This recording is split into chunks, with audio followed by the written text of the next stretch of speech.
Well, ladies and gentlemen, looks like Corin Bush has indeed been found at their new place of employment. And now it seems as if Corin Bush, the destroyer of Dragon Age, that's going to be his title from now on. Corin Bush is now officially working at Wizards of the Coast and is working for their subsidiary Skeleton Key Studios. This is not shocking considering that once we dive down into it in this video and showcase exactly what Skeleton Key Studios is about, you're going to realize, yep, that makes a lot of sense.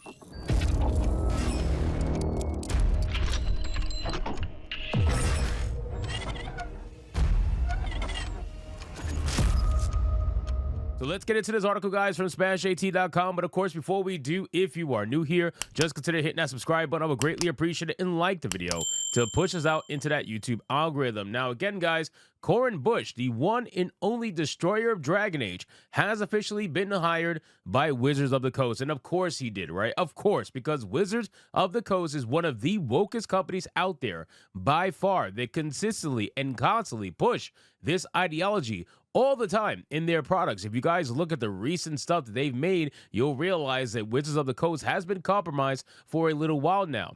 So let's see what's going on here. In a move that will no doubt raise eyebrows to the entire gaming community, I've been tipped off by an insider that Wizards of the Coast has quietly hired Corin Bush, the failed director of Dragon Age Veilguard, to work at their newly formed studio, Skeleton Key. Now, one thing I will say, guys, is that I was extremely worried the moment I heard that he joined Wizards of the Coast, because the first thing that I thought about was Exodus, right? Exodus is a video game that I am looking forward to, that I thought looked really good when I saw the trailer. And of course, my biggest worry was that they were being published by Wizards of the Coast. Nobody is ever going to feel comfortable when Wizards is involved in a project. I just feel like it's immediately a red flag. But then seeing that Corin Bush got hired by Wizards of the Coast was very, very concerning to me. But the fact that they're on Skeleton Crew is a little bit more relaxing.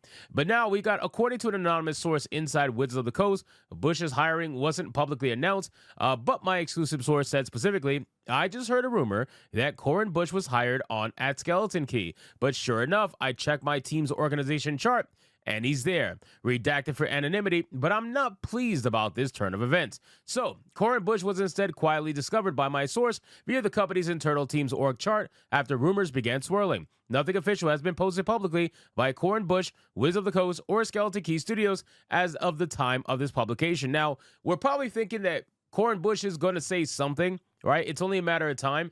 Corin Bush is not exactly the kind of person who is going to stay quiet about their employment. They're going to want to virtue signal about it. They're going to want to make sure that everybody in their Blue Sky account knows that they are totally working at Skeleton Key now, and they're doing their diversity, equity, and inclusion nonsense. Now, I want you guys to see something hilarious. Hold on. Stick with me here. Look at this. Look at this picture. Oh my God, bro. Look at this picture. This is absolutely insane. Now, again, what is this from? Well, this is from a Zoom call that was shared by the Skeleton Key head studio head, Christian Daly, over on X. Look at this picture.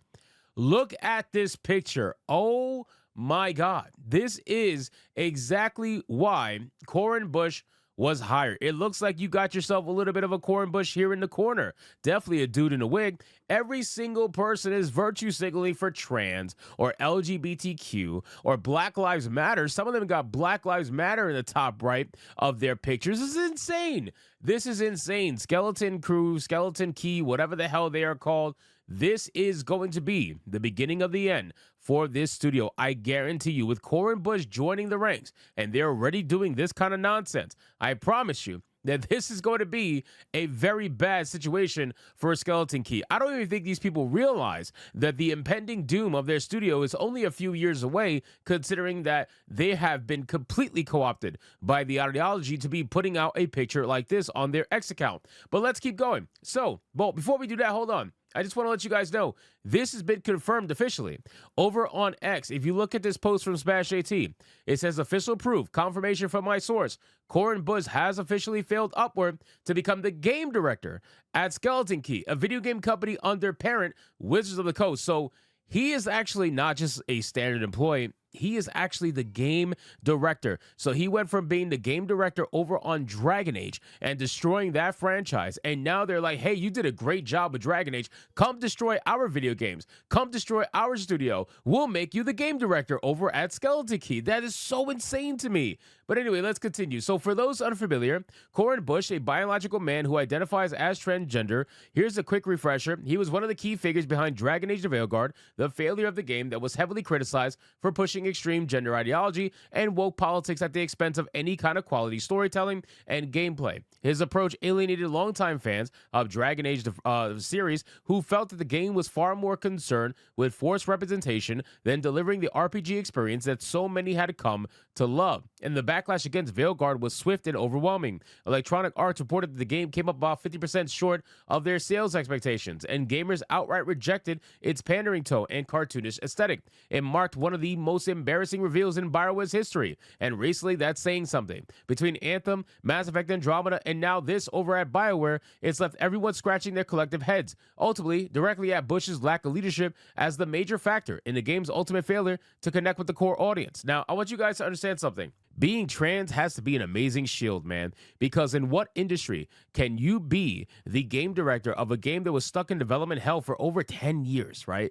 Over 10 years, this game was stuck in development hell. You clearly are not good at managing your staff. You're clearly not good at getting a video game done on time. This game was in development hell, cost the company an insane amount of money, and Skeleton Key saw this and like, yep, you're the best you're the best person for our role. You're the best person for game director for our video game. That's exactly what we're looking for. We're looking for someone who's going to fail our video game, someone who's going to destroy our studio. That's what we want. That's what we need. You're trans, you're hired.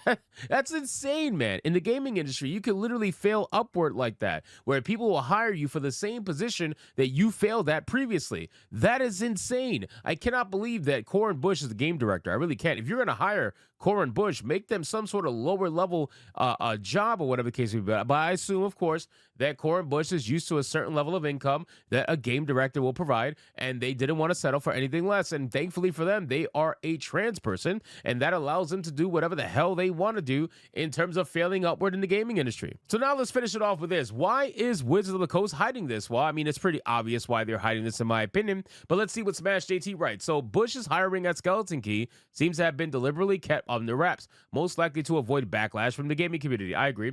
Hoping any memory of him would just fade into the abyss. And Wizards of the Coast is no stranger to controversy, as its mishandling of Dungeons and Dragons and Magic the Gathering over the past few years have already put them in hot water with a lot of longtime fans of the series. Now with Bush on board, it looks as though they're doubling down on the same identity-driven political approach that has been rejected time and time again by gamers. Yeah, I agree with that. I mean, at this point, they are essentially staying quiet because they know that staying quiet is probably for the best, right? And they're going to stay quiet until their next video game is revealed, whatever that is. And Corin Bush is now going to officially be involved. So at this point, I think it's safe to put Skeleton Key, even if they weren't already, which I believe they were. I think it's okay to put Skeleton Key on the no-buy list at this point, because if you're employing someone like Corin Bush, who destroyed a franchise like Dragon Age, and you're letting them fail upwards like that, yeah, it's very clear between that and this insane picture that your ideology is the forefront of everything that you do. So anyway, guys, thank you so much for watching this video. Hope you did enjoy. If you did, consider leaving me a subscribe. I will greatly appreciate it if you get to like the video,